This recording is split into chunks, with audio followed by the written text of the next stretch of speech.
Everyone, this is our part 2 on our lesson on angles. This is again going to be just a little bit more notes, a little bit more definitions.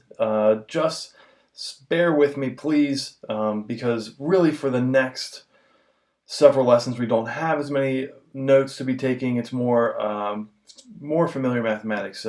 But this is still a lot of notes. So let's just dive into it. And the first thing we have to look at are what we are calling congruent angles. Congruent angles.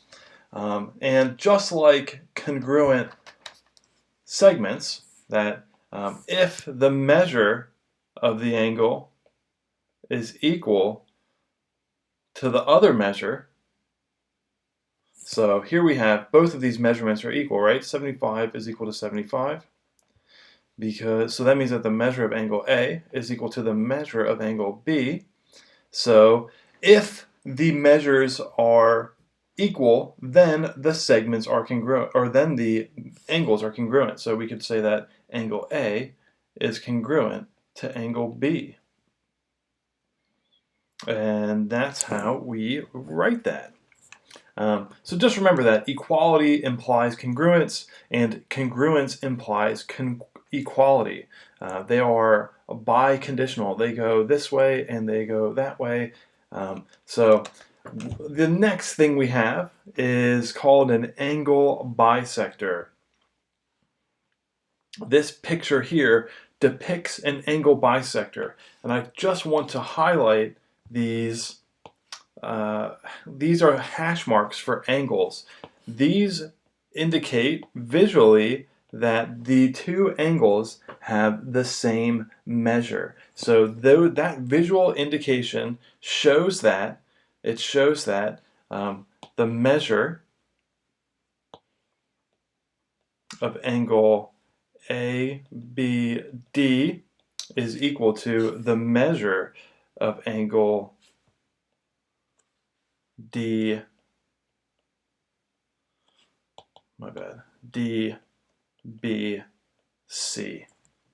So that's what that is implying. Okay, so what is causing that congruency or that equality? So what is causing that? Well, it looks like this ray is chopping the angle directly in half, right? So if we consider the angle without the ray, it's just one part. But when we take that ray, when we take this ray, BD, it's chopping this angle directly in half. It's chopping it directly in half. It's bisecting it. Okay? So here, angle bisector is a ray. So here, the ray, angle bisector, is made by a ray that divides an angle into two congruent parts. I'm just going to put in parentheses over here, also equal. So two congruent parts, but they are also equal. So in the diagram we have BD is our angle bisector because it's creating two equal angles. This angle is, we are visually indicated that it is the same as this angle, given that these two have these two little hash marks here. And so it is being bisected. If you think of biology, you think of dissecting a frog. Dissect is to cut things into many parts, but what if you were to bisect a frog? You would cut it directly in half. So here, just like in that, a lot less gruesome, but we are bisecting the angle. We're cutting it into exactly two equal parts, and those parts, thus those figures will then be congruent. So we will see that a lot. Whenever you think bisector, think equal parts. Bisector, equal parts. Bisector is the midpoint of an angle. That's what I'm going to write here. So let's do the bisector is the midpoint to angles. So that's what I like to think of it as.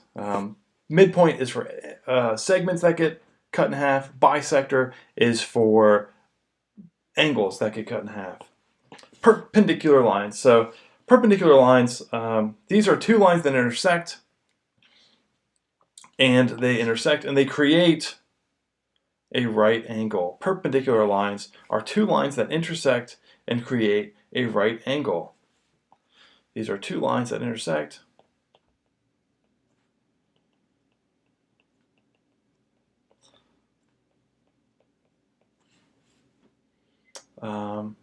at a right angle.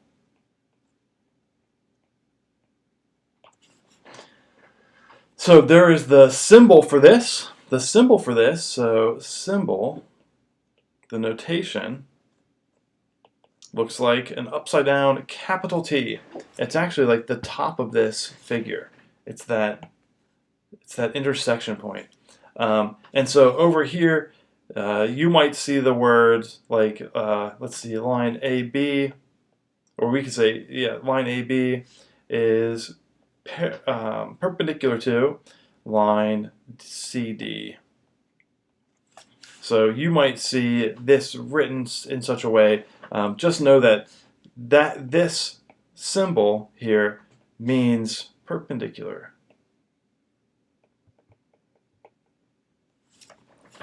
That's what that symbol is representing. And if we come down here just a little further, we will see that we have a very similar figure as the one above, except this one has some hash marks. This one has some hash marks, right? And remember that the hash marks on the angles looked different. They looked like those little half circles there, those little bits of circles, and hash marks on line segments and lines and segments, they look like this, just little lines. So these are letting us know that these two things are the same. So what's happening here? Well, we have this line, LM, is intersecting this segment, PQ, and it's creating a right angle. And this is what we would call a perpendicular bisector. It's cutting this in half. This is any figure, let's say any, I'll write them all. Any line, segment, or array that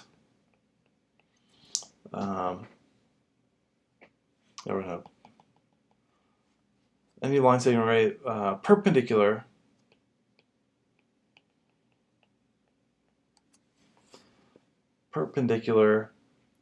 to a segment at the midpoint. So here would be the midpoint, and what we have is that this line is perpendicular to this segment at its midpoint, and it's creating this bisected action, and it's also perpendicular. This comes up a lot less. So perpendicular bisector comes up a lot less. We only see it, I think, in Unit 5 and 7. So, but it does exist, and it is a way for us to think of things. So, without any more time to take, let us jump into example number 3. So write another name for angle CBF. Angle CBF. So we want to know what's another angle that we can name this as. Well, just like with a line segment, the easiest thing to do is just reverse the letters. Make sure that B is in the middle because it's the vertex. So F, B, C, and C, B, F.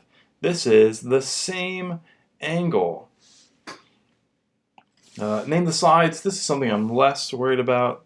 Classify angle ABC. Classify angle ABC. What type of angle is this? It doesn't look like much of an angle. This looks like a line. Hey, wait a second. It looks like a straight line. Oh, so this must be a straight angle.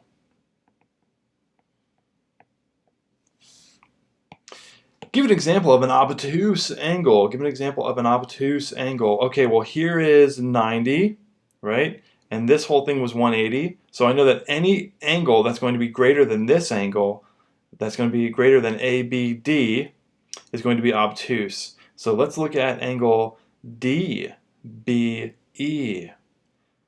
It's greater than this angle here, right? Which is a 90-degree angle, because these two have to add up to 180 and this one is 90, so that means this one is 90. And so we have an obtuse angle in angle, how about DBE? And really, you could also write this as angle EBD.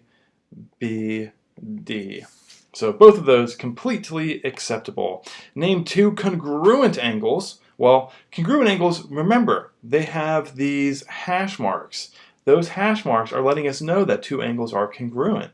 And so, if I look down at our figure here, I'm looking for hash marks. I'm looking for hash marks. Hey, look, here's two hash marks inside of angles. So let's name some angles here that are congruent. How about angle ABE and angle CBF? These angles are congruent. Angle ABE is congruent to, remember the little squiggly line over the equal sign, congruent to angle CBF. Notice the vertex is still in the middle of our notation. B is here. And finally, name a perpendicular bisector. Well, we know that perpendicular bisectors are some sort of a figure that is bisecting something. So here it looks like is a midpoint, right? B is a midpoint because these two hash marks on either side of A and C here. So if we were going to look at just this line, segment here in blue, we would know that B is the midpoint. And hey, look, here we go. We have a right angle. So what is creating that right angle? Well, it looks like this ray BD is going through the midpoint and creating a right angle. And so the perpendicular bisector would be the figure that is going through the midpoint of the segment and creating the right angle, which in our case is the ray BD. All right, guys, I know that was a lot, and I appreciate you sticking around and watching.